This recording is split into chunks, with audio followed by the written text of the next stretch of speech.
Voilà,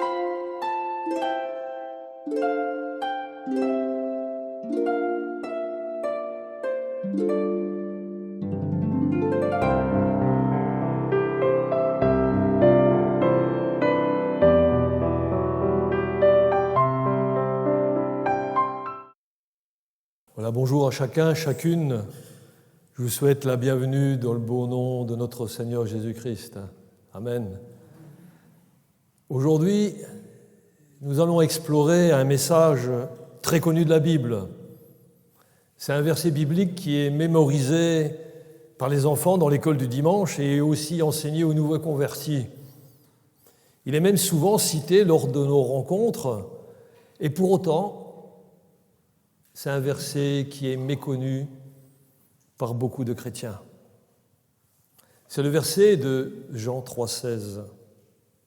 Alors je vous invite à vous lever et à prendre pleinement conscience de ce qui est affirmé. Je fais la lecture. « Car Dieu a tant aimé le monde qu'il a donné son Fils unique, afin que quiconque croit en lui ne périsse point, mais qu'il ait la vie éternelle. » Amen. Je vais prier courtement. Notre Seigneur et notre Dieu, nous te rendons grâce pour ta parole en ce jour qui peut être annoncée. Et nous savons qu'elle ne retournera pas à toi sans avoir accompli ce pourquoi elle a été donnée. Merci Seigneur, parce qu'elle va exécuter tes desseins. Aussi, je te prie, Père, pour qu'un grand nombre de personnes soient sauvées en ce jour par la vérité que tu donnes et pour ta seule gloire dans le bon nom de Jésus. Amen. Je vous invite à vous asseoir. Vous savez, quand il y a un texte, il faut le remettre dans ce contexte. Alors regardons ce contexte. Jésus donne un enseignement à Nicodème, c'est un juif religieux, qui pense qu'il peut être lui-même héritier du ciel simplement parce qu'il affirme être croyant et qu'il appartient à la communauté du peuple de Dieu. C'est d'ailleurs exactement ce que pensent beaucoup de personnes, malgré un christianisme inexistant ou quelquefois superficiel. Ils pensent entrer dans la présence de Dieu à leur mort. Pourtant, ce verset révèle une grandeur insoupçonnée de comment Dieu agit. Et je prie que cela vous conduira dans une compréhension plus mature dans votre relation avec le Seigneur de gloire.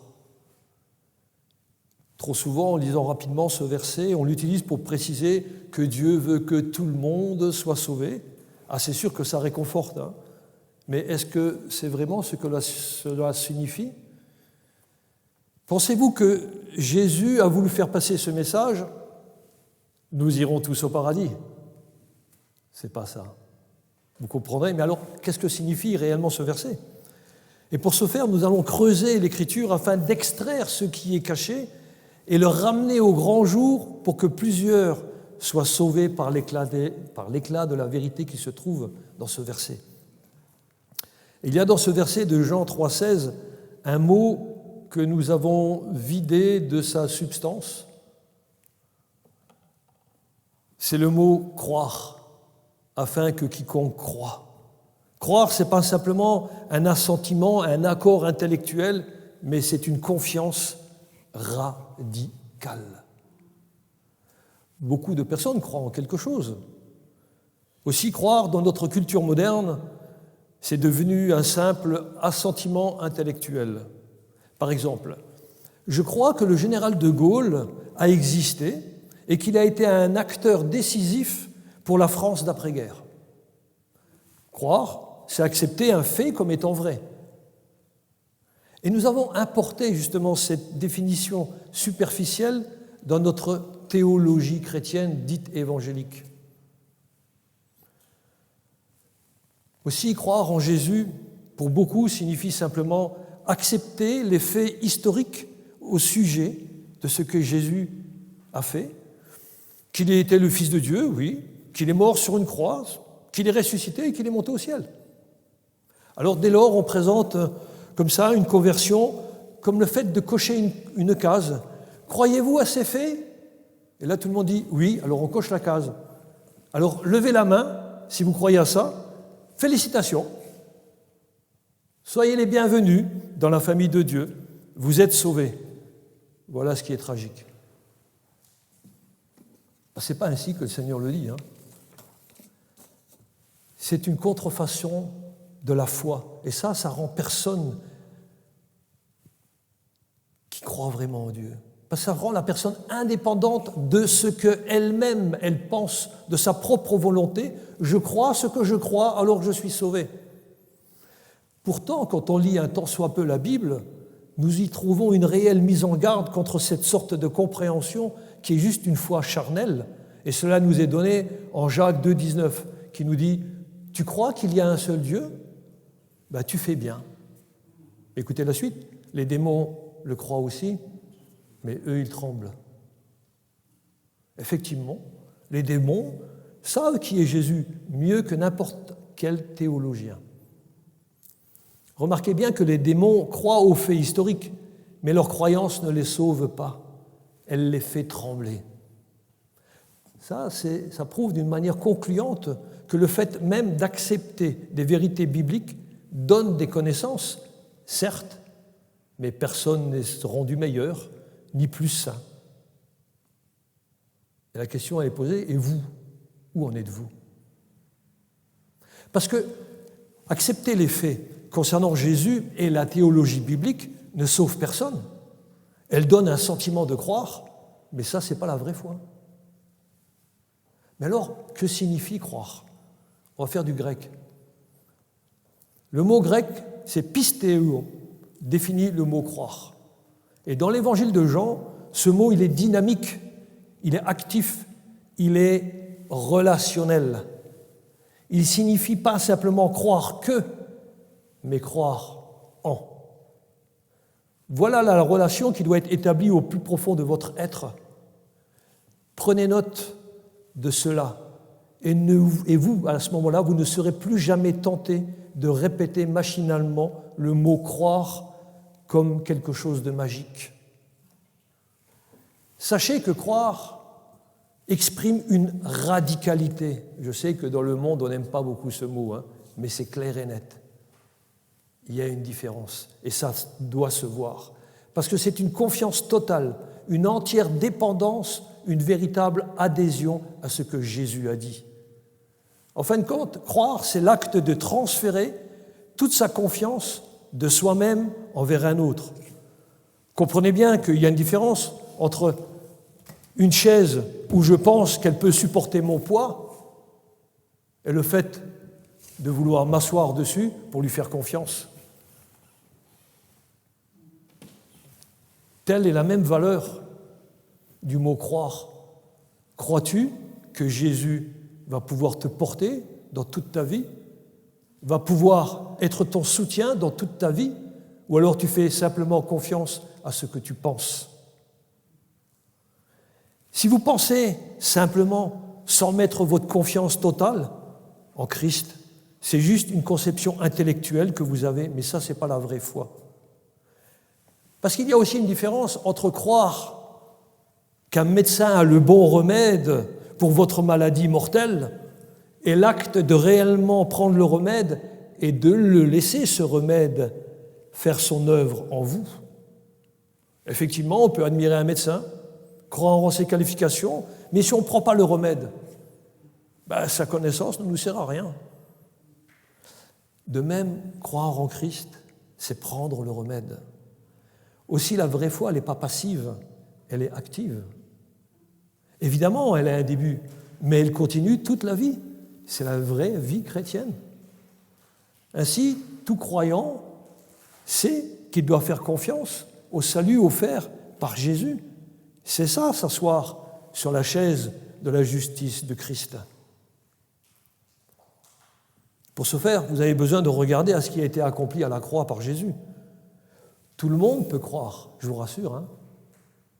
Parce que croire, c'est avoir la foi, et la foi, c'est réellement une obéissance à ce que Dieu dit.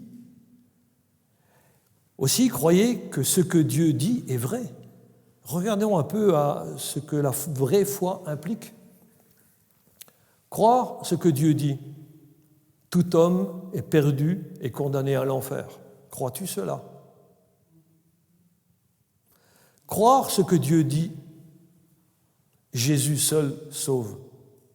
Crois-tu cela? Que Jésus seul sauve? Croire que ce que Dieu dit est vrai, que celui qui met sa confiance en Jésus seul, il est sauvé. Sauvé pour l'éternité. Voilà la foi que Dieu veut que vous ayez. La question de Jean 3,16 qui nous est posée n'est donc pas simplement « Acceptez-vous les faits concernant Jésus ?» La question, elle est bien plus pénétrante. Sur quoi votre confiance repose-t-elle en ce moment même? Vous pouvez répondre dans votre cœur. Sur vous-même ou une entière et uniquement confiance et unique confiance sur Christ? La réalité, c'est qu'une confiance entière et uniquement sur Christ, cette confiance-là, elle est visible. Voilà ce qui mène à la vie. Mes amis, nous venons de regarder la signification du mot « croire ». C'est une confiance radicale. Regardons à cette merveilleuse promesse qui existe dans Jean 3,16. « Afin que quiconque croit en lui ne périsse point, mais qu'il ait, quoi donc? La vie éternelle. » Et ce que nous pouvons dire, c'est que la vie éternelle est une qualité de vie en relation avec Dieu. Trop souvent, notre culture contemporaine, elle nous a détournés de ce que signifie réellement la vie éternelle. Pour la plupart des personnes, la réponse est simple: vivre pour toujours au paradis après la mort.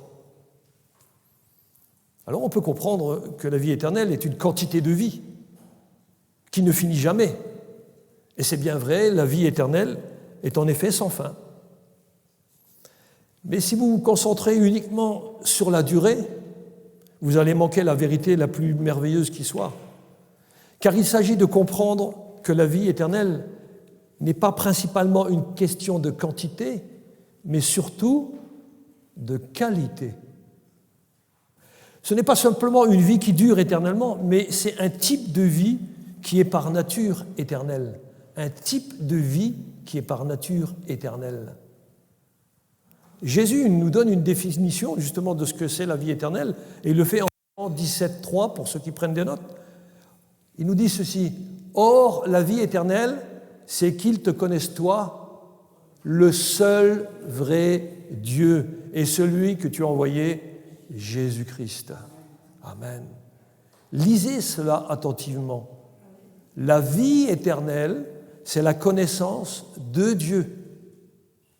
Encore une fois, ce n'est pas une connaissance intellectuelle, superficielle, c'est une connaissance intime, relationnelle, aimante. C'est une réalité de communion avec Dieu.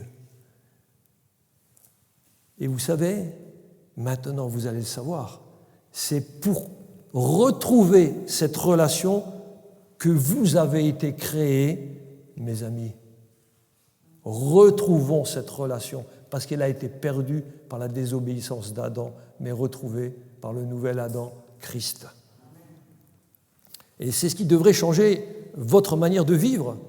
Et cette vie commence seulement au moment où vous croyez véritablement en Christ. Eh oui, c'est ce qu'on appelle la nouvelle naissance.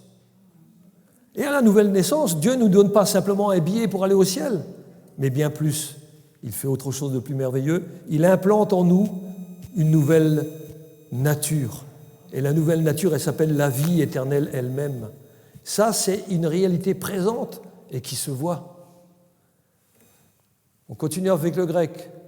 La vie éternelle en grec s'appelle Zoé. Ce n'est pas la voiture électrique. Zoé, c'est la vraie relation avec Dieu.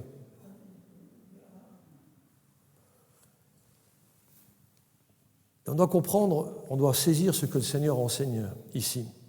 Il y a une vie terrestre, vous le savez, éphémère, les plantes, les animaux, voilà, c'est pareil pour nous. Mais au moment où Dieu fait en nous cette nouvelle création, on reçoit un autre type de vie. C'est la vie Zoé. C'est la vie spirituelle qui est éternelle, la vie même de Dieu en nous. Et cette nouvelle vie, par nature, elle ne peut pas mourir. Elle ne peut pas être détruite. Elle est éternelle. C'est pourquoi l'Écriture nous proclame en Jean 11, versets 25 et 26, c'est Jésus qui parle, il dit « Je suis la résurrection et la vie. Celui qui croit en moi vivra, même s'il meurt. Et quiconque, écoutez bien, et quiconque vit et croit en moi ne mourra jamais. » Crois-tu cela? Croyez-vous ce que Jésus a dit là? Amen, oui, nous croyons à cela, Seigneur. Alors maintenant, retenez vraiment ce qui est important. Jésus nous dit quoi? Il nous dit « Quiconque vit et croit en moi ». Donc, vous avez bien saisi, il faut les deux. Il faut vivre et croire. Alors seulement, il y a la vie éternelle. Ce corps physique, il peut mourir. Mais la Zoé, la vie éternelle qui est en moi, elle ne peut pas mourir.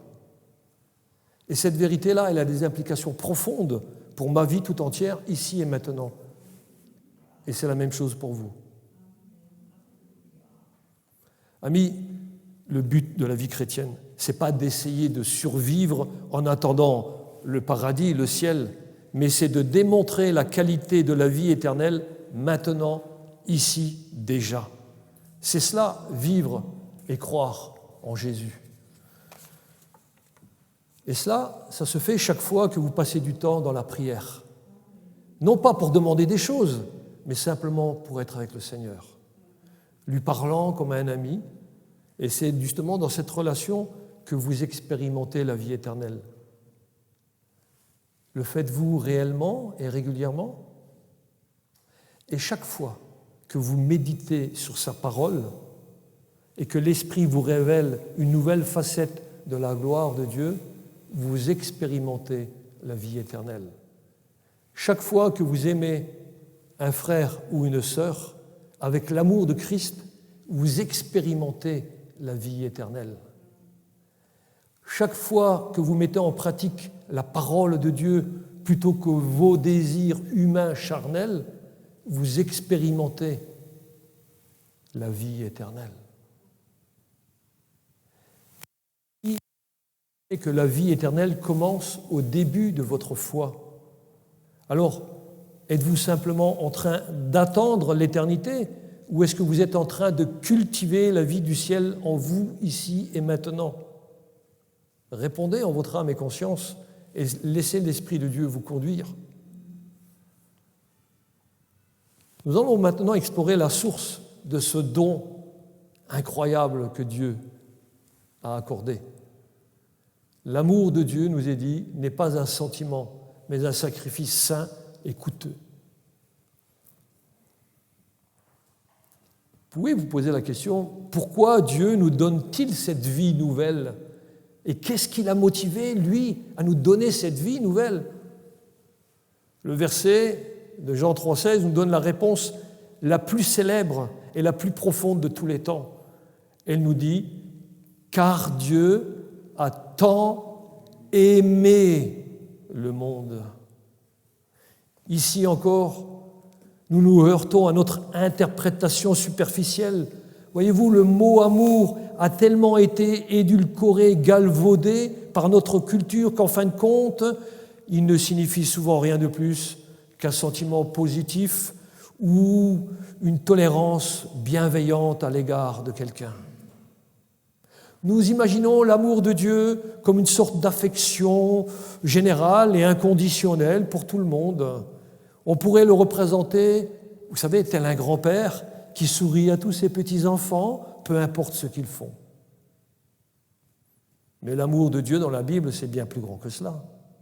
Alors regardons à la preuve de cet amour. Le texte ne dit pas simplement « Dieu a aimé le monde », mais il dit « Dieu a tant aimé le monde qu'il a donné son Fils ». Et la mesure de l'amour de Dieu n'est pas un sentiment, mais c'est un acte. Et quel acte? Écoutez bien. Dieu a tant aimé le monde qu'il a donné son Fils unique. Vous voyez bien que Dieu n'est pas un amour qui ignore le péché. C'est un amour qui fait face au prix le plus élevé possible. L'amour de Dieu n'est pas incompatible avec sa sainteté et sa justice. La justice de Dieu exigeait que le péché soit puni. Et c'est son amour qui a fourni le sacrifice pour cette punition. La croix, elle a une grande signification puisqu'elle est le lieu où la grâce et la vérité se rencontrent et aussi là où la justice et la paix s'embrassent. Ne traitez donc jamais à la légère l'amour de Dieu. Retenez bien ceci en votre conscience. L'amour de Dieu, ce n'est pas simplement une affection sentimentale, c'est un amour sacrificiel. C'est un amour qui a coté la vie de Christ. C'est un amour qui a enduré la colère infinie contre le péché pour que nous n'ayons pas à le payer, pas à le subir nous-mêmes. Combien ça devrait impacter toute personne qui dit croire. Maintenant, comprenez que le secret de l'amour de Dieu n'est pas qu'il est gentil, c'est qu'il est saint et juste. Et c'est pour cela qu'il a présenté le seul moyen de sauver les pécheurs sans compromettre sa sainteté. Il l'a fait en plaçant notre péché sur son Fils et en nous créditant la justice de son Fils. Combien on peut être reconnaissant au Seigneur pour cela. Parce que voyez-vous cet amour-là, nous passons l'éternité à essayer de le comprendre et nous aurons encore toute l'éternité pour nous en émerveiller. Alors nous avons vu que l'amour de Dieu n'est pas un sentiment vague, mais un amour saint et sacrificiel. Et cela nous amène à la manifestation de cet amour. C'est le cœur battant de l'Évangile. Et il se trouve dans ces mots qu'il a donné son Fils unique. Arrêtez-vous sur ces mots. Nous les avons entendus si souvent qu'ils ont même perdu le poids de la réalité, de ce qu'ils devraient représenter. Mais c'est ici que précise justement ce que ça coûtait, ce salut. Le don de Dieu n'était pas quelque chose de facile. Le don de Dieu, c'est le don du Fils qui était un prix infini. Voyez-vous, Dieu n'a pas donné un ange, il n'a pas donné une galaxie, il a donné ce qu'il avait de plus précieux, son unique. Le mot grec pour unique, c'est monogène, qui signifie unique en son genre, incomparable. Il n'y en avait pas d'autre. C'était tout le trésor du ciel. Pour comprendre la profondeur de ce don, pensez à l'histoire d'Abraham et d'Isaac. Dieu a demandé à Abraham de sacrifier son fils, son unique, celui qu'il aime. Et la Bible appelle cela le test suprême de la foi. Et dans ce test, il s'est passé quelque chose. Il y a eu l'ange qui est venu et qui a arrêté la main d'Abraham au dernier moment. Mais pour Dieu le Père, ce n'était pas un test, car dans le drame du Calvaire, il n'y a aucune voix du ciel qui s'est élevée pour dire « Assez !» Non, le Père céleste a dû aller jusqu'au bout. Il a dû voir son Fils bien-aimé, avec qui il avait une communion parfaite depuis l'éternité. Ce Fils-là, ce Fils tant aimé, il a été humilié, torturé, et la chose la plus terrible de toutes, c'est qu'il a été fait pécher pour nous. Est-ce que votre âme n'est pas troublée face à cette révélation ? Lui, Jésus, Dieu fait homme, lui qui n'a jamais connu de péché, il s'est chargé de tous nos péchés. Ça devrait nous perturber quand on pêche. Alors quand Jésus a fait entendre cette voix, ce cri sur la croix, il a dit « Mon Dieu, pourquoi m'as-tu abandonné ?» C'était la voix de celui qui était en communion parfaite et constante avec le Père et le Saint-Esprit C'est-à-dire qu'il était dans cette relation trinitaire. Et cette relation, elle a été rompue. Elle a été déchirée sous le poids de notre péché. Réfléchissez à cela. Quand votre orgueil, oui, dans votre orgueil, vous péchez et que vous refusez de vous repentir. Vous savez, le secret du don de Dieu n'est pas simplement la souffrance physique du Fils, mais c'était l'agonie de la séparation d'une relation avec le Père. Retenez toujours bien ceci. C'était l'agonie de la séparation avec le Père. C'était la plus horrible des souffrances de Christ. N'oubliez jamais, l'amour de Dieu pour nous a été si grand qu'il a été prêt à sacrifier sa propre joie, sa propre communion pour nous amener, je voudrais même dire pour nous ramener à la maison. Oui, pour nous ramener à la maison afin que nous ayons une vraie relation avec notre Père, une vraie relation avec le Seigneur. Voilà le coût infini de la mesure de l'amour de Dieu dont il est question dans « Car Dieu a tant aimé ». Et dans quel but ce don était-il si coûteux? Parce que périr, c'est une réalité terrible et éternelle. Et tout le verset de Jean 3,16 nous projette dans ce grand plan qui a été voulu de toute éternité et qui nous montre la terrible réalité de laquelle nous avons été sauvés, afin que quiconque croit en lui ne périsse pas. Il n'y avait aucun doute dans la tête de l'interlocuteur à l'époque, qui est Nicodème. Vous savez, ça a dû lui faire un grand choc à lui, un choc terrible. Ça bouscule tout son raisonnement humain. Un religieux, bien sous tout rapport, apprend que ce n'est pas seulement celui qui se complaît dans son système religieux humain qui est sauvé. Non, lui, il n'est pas sauvé. Mais seulement celui qui est appelé selon les normes du ciel présentées par Jésus. Il n'y a que les normes que Jésus nous montre dans sa parole qui doivent être acceptées comme telles, et cela seul nous sauve. Vous savez, un tel pavé dans la mare de ses convictions va créer une onde de choc, et ça remue la conception erronée du salut que nous pouvons avoir. Voilà encore une autre vérité que le christianisme moderne préfère ignorer. Effectivement, beaucoup de personnes aiment à parler de la vie éternelle, mais est-ce que vous avez été, ou êtes-vous encore terrifié à l'idée de parler de ce que signifie périr? Alors qu'avons-nous aujourd'hui?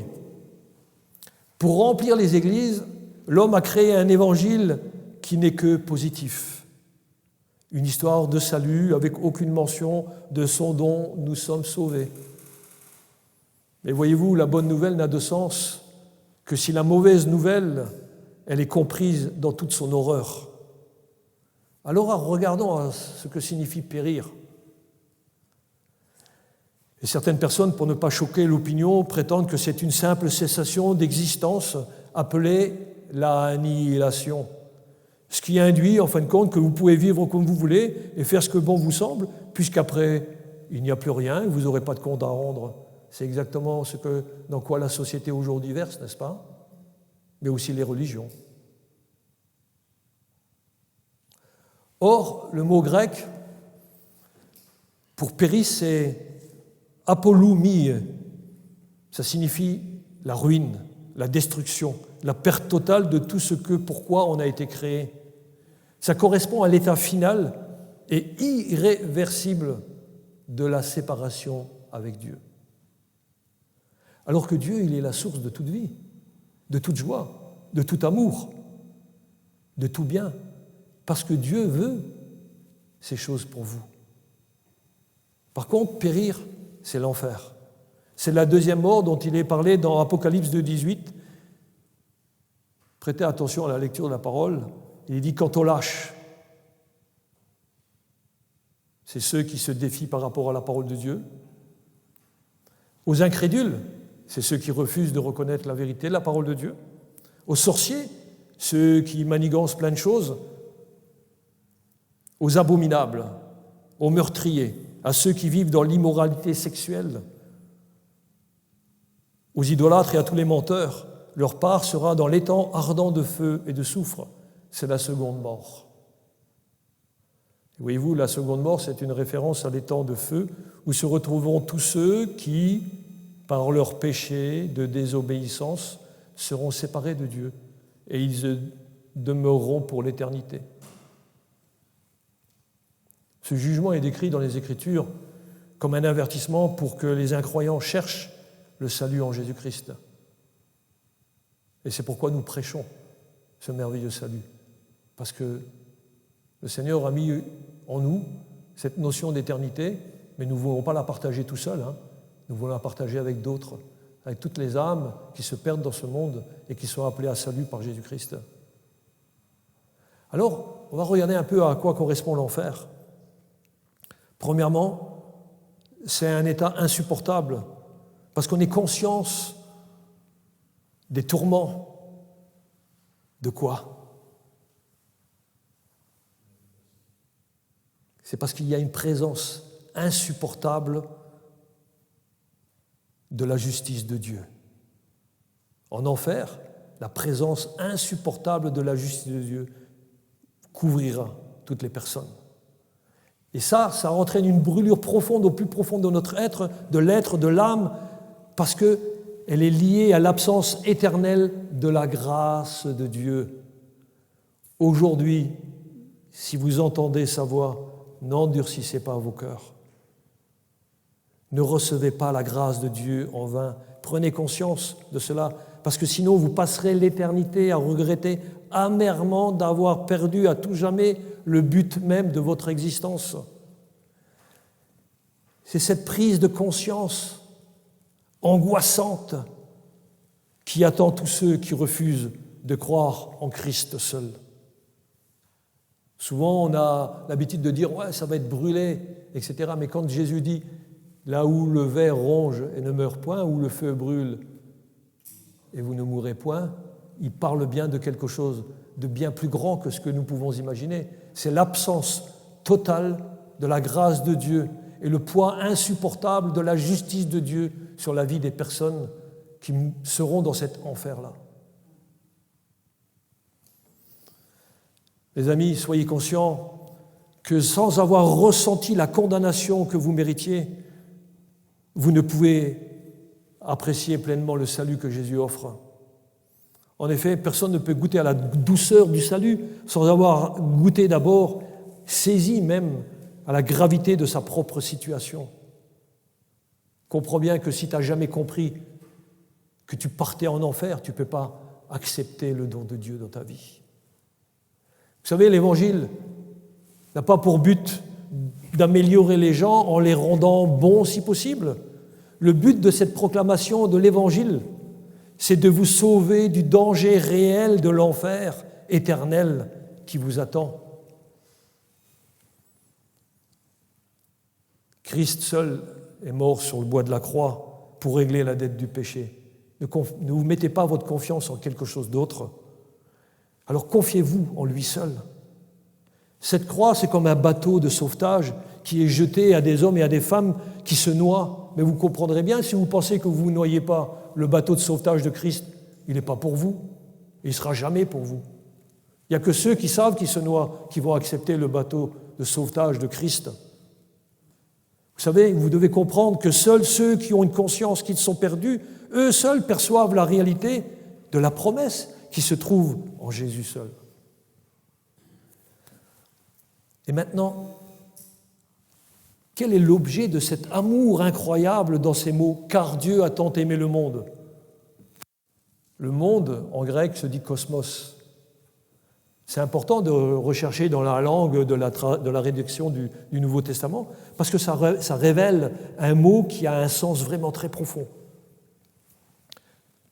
Vous l'avez déjà entendu, beaucoup de personnes dire « Dieu est amour ».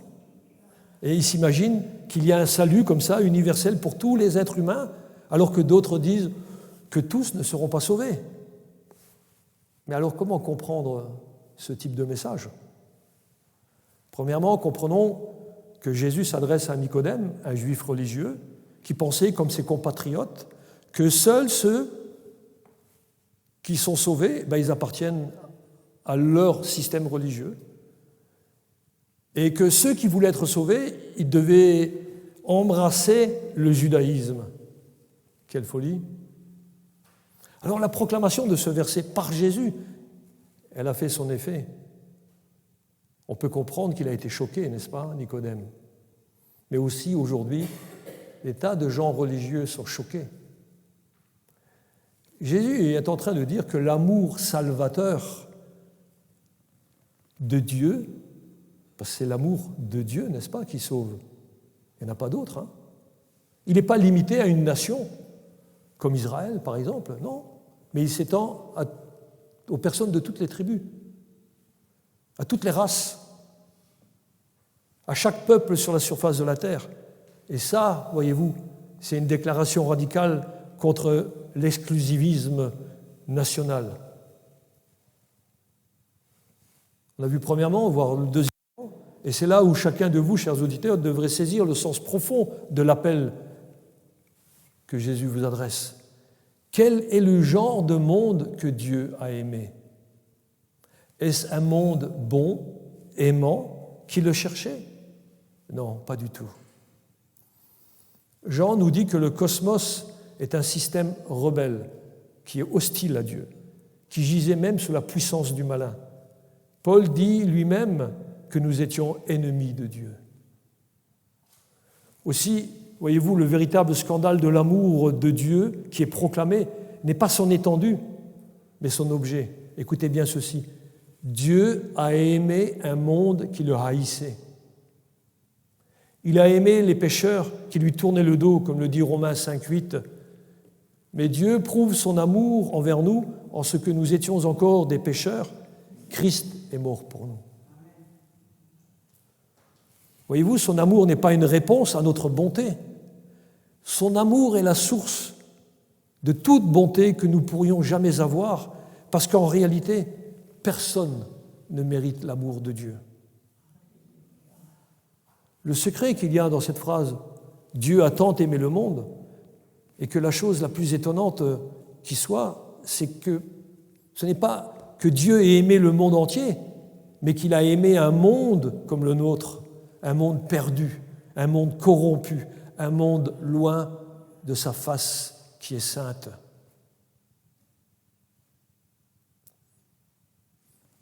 Après avoir démontré l'amour de Dieu pour un monde rebelle, la parole nous emmène dans cette dernière phrase, c'est une phrase clé de cette promesse.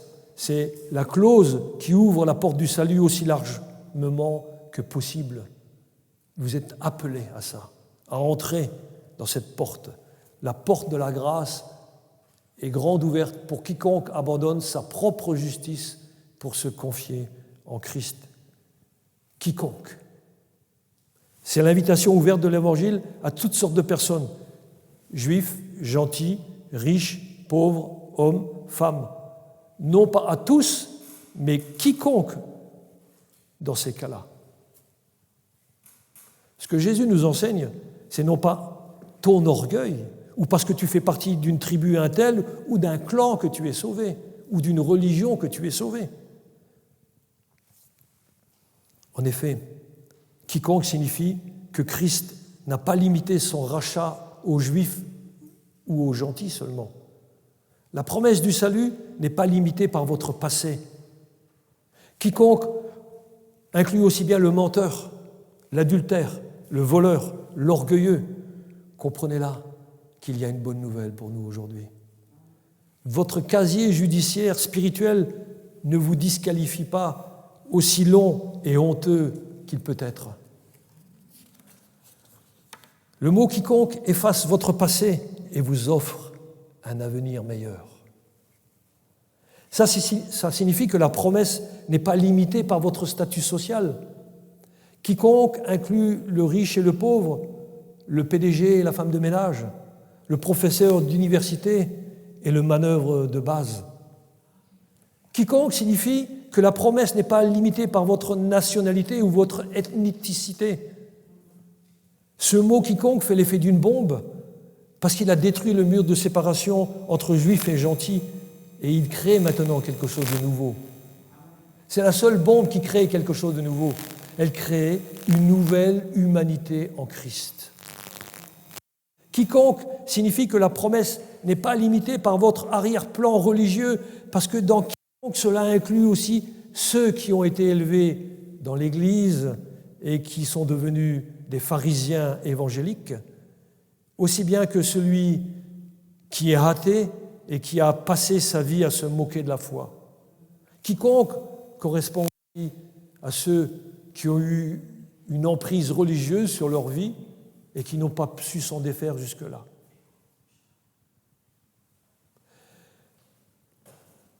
Quiconque est en fin de compte un mot plein d'espoir pour le pécheur désespéré. Parce qu'effectivement, si vous êtes désespéré par votre péché, comprenez qu'il y a une invitation ici. Elle est authentique. La porte, elle est réellement ouverte. Mais il y a un obstacle. Et le seul obstacle qui se dresse entre votre âme qui périt et la vie éternelle, ce n'est pas la grandeur de votre péché ou le manque de volonté de Dieu. Alors quel est l'obstacle? C'est votre propre refus de croire. C'est certain. Il y a un prérequis pour entrer dans la signification de quiconque. C'est de venir avec la main vide de la foi en abandonnant toute autre confiance. Alors abandonne ta confiance en tout enseignement humain que tu as reçu jusqu'à présent et saisis ce que le divin a établi pour toi. Cette démarche, elle est faite par l'œuvre du Saint-Esprit en toi. Elle est faite par l'œuvre de l'Esprit de Dieu en toi. Ne la refuse pas. Parce que c'est le Saint-Esprit qui convainc de péché, de justice et de jugement. C'est le Saint-Esprit qui fait réaliser cette évidence. Vous êtes perdus et vous avez besoin de secours. Et le secours ne vient que de Dieu. Écoutez ce que nous dit 2 Corinthiens 5, 19 à 20. La parole de Dieu nous dit « Car Dieu était en Christ, réconciliant le monde avec lui-même et n'imputant point aux hommes leurs offenses. Et il a mis en nous la parole de réconciliation. Nous faisons donc les fonctions d'ambassadeurs pour Christ, comme si Dieu exhortait par nous. Nous vous en supplions, au nom de Christ, soyez réconciliés avec Dieu. » L'Écriture, c'est un appel lancé à tous, en suppliant chaque pécheur de venir. Et il y a une assurance, à vous qui venez, tu ne seras en aucun cas rejeté. Aussi, sachez que le secret qui se trouve dans ce mot « quiconque », c'est que l'offre de l'Évangile, elle est universelle et elle est sincère. Maintenant, la question en vous ne devrait jamais être « Dieu veut-il me sauver ?» mais bien plutôt « Est-ce que je voudrais être sauvé selon les termes et la volonté de Dieu ?» Je le répète, est-ce que vous voulez être sauvé selon les termes et la volonté de Dieu? Aujourd'hui, vous avez entendu le message. Il appartient à chacun de prendre sa responsabilité qui aura une valeur éternelle.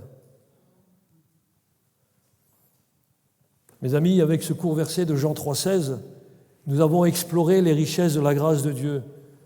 Nous avons vu, que croire, ce n'est pas simplement un accord intellectuel, mais c'est une confiance radicale. En 2, nous avons vu que la vie éternelle n'est pas seulement une durée sans fin, mais c'est une nouvelle qualité de vie en communion avec Dieu qui commence maintenant que vous avez accepté Christ. En 3, nous avons vu que l'amour de Dieu n'est pas un sentiment, mais c'est un sacrifice saint et coûteux pour le Père. En 4, nous avons vu que le don du Fils était un prix infini. En 5, nous avons vu que périr est une réalité terrible, mais éternelle. Et 6, nous avons vu que l'invitation est lancée à quiconque et que cela représente la porte de la grâce, grande ouverte pour tous ceux qui abandonnent leur propre justice pour se confier en Christ. Et maintenant, me direz-vous, quelle est la conclusion ? Eh bien, Jean 3,16 ne doit pas rester une simple information. Ce n'est pas simplement un verset à mémoriser, c'est quelque chose de bien plus grand et de plus précieux que Dieu offre. C'est quelque chose que vous devez abandonner pour accepter ce que Dieu vous offre. Et ça exige une réponse personnelle de votre part. Qu'allez-vous faire maintenant ? Croirez-vous à la parole de Dieu ? Non pas avec une croyance superficielle et intellectuelle, mais avec une foi qui s'abandonne réellement, une foi qui se confie, une foi qui s'accroche à Christ et à sa parole, comme un homme qui se noie s'accroche à son sauveteur. Alors seulement la vie éternelle vous sera accordée auprès du Seigneur Jésus-Christ, et il n'y a pas de meilleure compagnie qui débute pour une vie entière, qui est disposée à le louer et à vivre en conformité à sa parole. Il est un fait certain, la parole du Seigneur, elle est véritable. Alors soyez assurés que vous possédez la vie éternelle et que vous ne périrez jamais, vous qui avez accepté la réalité que vous ne pouvez pas perdre le salut que Dieu accorde quand on a foi en Jésus-Christ. Voyez-vous, ce verset biblique est une assurance que celui qui croit véritablement à la parole de Dieu, il est gardé d'une manière divine, et il m'aime plus, il va persévérer avec fidélité jusqu'à la fin de sa vie. Ça, c'est la promesse de Dieu, mes amis. J'attire votre attention sur le fait de ne jamais, au grand jamais, contredire ce que la parole de Dieu dit. Parce que quand vous le faites, vous faites Dieu menteur. Or, le menteur, c'est Satan. Vous rendez-vous compte ? Quand je n'accepte pas une vérité biblique, je fais Dieu menteur. Je blasphème contre Dieu. Maintenant, le secret de Jean 3,16, vous devez comprendre que si vous avez accepté la volonté de Dieu pour vous, vous pouvez prendre cet engagement aussi de nous contacter sur le site de l'Église. Vous pouvez venir me voir aussi après. Sur le site de l'Église, vous pouvez laisser un court message par mail, par exemple, en précisant que dorénavant, vous croyez au salut selon la vérité que la parole de Dieu, elle est définie et prêchée en Jean 3,16. Et le secret de Jean 3,16, c'est une description de ce que Dieu a fait. Mais c'est aussi une invitation à ce que vous devez faire. Et l'invitation, elle est vraiment simple. Croyez au Seigneur Jésus-Christ et vous serez sauvés. Je vous invite à lire avec moi, à proclamer ce merveilleux texte. « Car Dieu a tant aimé le monde qu'il a envoyé son Fils unique, afin que quiconque croit en lui ne périsse point, mais qu'il ait la vie éternelle. » Amen. Prenez conscience de ça, frères et sœurs bien-aimés dans le Seigneur. Amen.